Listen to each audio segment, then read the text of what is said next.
এখানকার পরিস্থিতি যদি বলি যে একেবারে রণক্ষেত্রে পরিণত হয়েছে এই জায়গাটি। ইতিহাসের প্রতিটি রক্তক্ষয়ী সংগ্রামের আড়ালে যে কলমগুলো রক্ত ঝরিয়েও কথা বলার সাহস দেখিয়েছে তাদের নাম সাংবাদিক। যুদ্ধক্ষেত্র হোক, বিপ্লবের মঞ্চ হোক কিংবা স্বৈর শাসনের তীব্র আধার, সাংবাদিকরা সবসময় থেকেছেন সামনেই।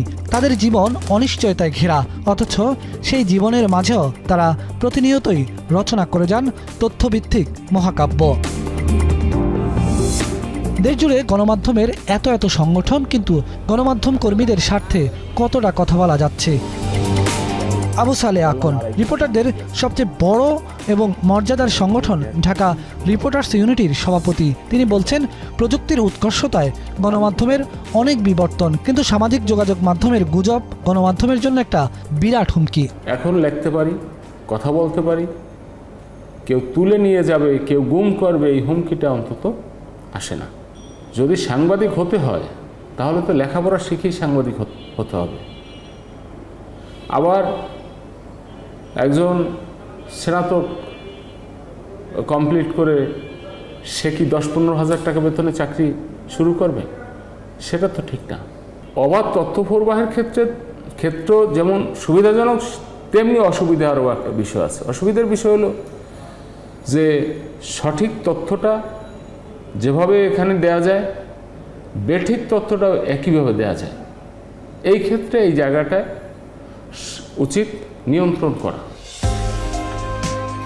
5ই আগস্ট দেশের পট পরিবর্তনের পর রাষ্ট্র সংস্কারে যেসব সংস্কার কমিশন গঠন করা হয়েছিল তাদের মধ্যে গণমাধ্যম সংস্কার কমিশন অন্যতম।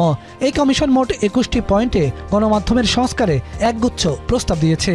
বিশেষ করে একই কোম্পানি, গোষ্ঠী, ব্যক্তি, পরিবার বা উদ্যোক্তা যাতে একই সঙ্গে একাধিক গণমাধ্যমের মালিক না হতে পারেন সে বিষয়েও সুপারিশ করেছে গণমাধ্যম সংস্কার কমিশন। সারা বিশ্বে এবং কানাডা। শফিকুল আলম, দেশি নানা গণমাধ্যম পেরিয়ে উল্লেখযোগ্য সময় কাটিয়েছেন আন্তর্জাতিক গণমাধ্যমে। এখন দায়িত্ব পালন করছেন অন্তর্বর্তী সরকারের প্রধান উপদেষ্টার প্রেস সচিব হিসেবে। তার মতে গণমাধ্যমের জন্য 3টি বিষয় সবচেয়ে বেশি জরুরি: 1, কথা বলার স্বাধীনতা; 2, কপিরাইট সত্ত্ব; এবং 3, সাংবাদিকদের মর্যাদা।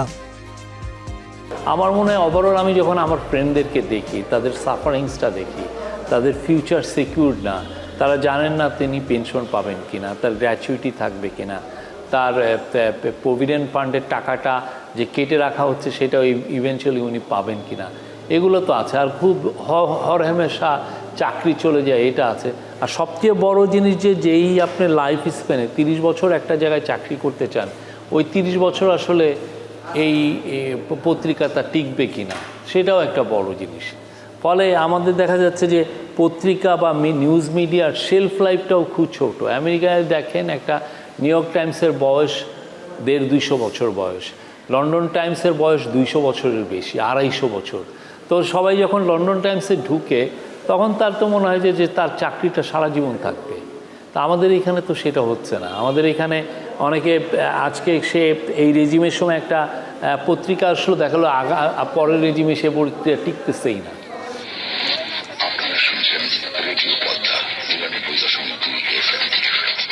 এই পুরো গল্পের মধ্যে রেডিওর খবর আজ স্মৃতির শব্দ, নিঃশব্দে মুছে যায় ঢেউয়ের মতো।